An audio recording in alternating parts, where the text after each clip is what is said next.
මිනාසන් කොන්නිචිවා. අද අපි කතා කරමු 10 ඉඳන් ඉස්සරහට ගණන් කරන්නේ කොහොමද කියලා.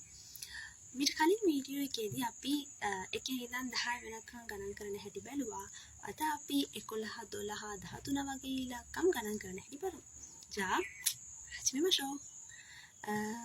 අපි 11 12 13 වගේ ඉලක්කම් හදාගෙන යනකොට ඇත්තටම කරන්න ඕනේ 10 කියන ඉලක්කමට ඒ 1 2 3 වගේ ඉලක්කම් එකතු කරන එක. අපි උදාහරණයක් විදිහට 11 හදලා බලමු. දැන් 11 කියලා කියන්නේ අපි ඒක හදාගන්නවා 10 එකතු කිරීම 1. එතකොට අපි 10ට කියනවා ජූ කියලා, 1ට කියනවා ඉචි කියලා. එහෙනම් 11 කියන්නේ ජූ ඉචි. එහෙනම් අපි බලමු 12 කොහොමද කියන්නේ කියලා. 10 2 ජූනි. 12 කියන්නේ ජූනි. ඒ වගේ අපි දැන් 11 ඉඳන් ගණන් කරගෙන යමු.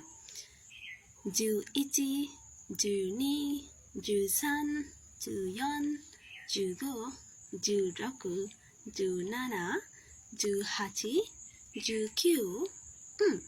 එච්චරයි. අපිට 20 මේ විදිහට ගණන් කරන්න බෑනේ.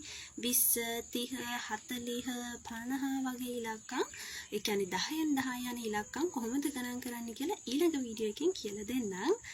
අදට අපි 11 ඉඳන් 19 වෙනකන් ඉලක්කම් ටික විතරයි ගණන් කරන්නේ. ජා මින්නා රෙන්ෂෝ ශිමාෂෝ. එහෙනම් ඕගොල්ලෝ හොඳට ප්‍රැක්ටිස් වෙන්න. නිහොංගෝ දෙකිමාස් යෝනින්. සයනරා.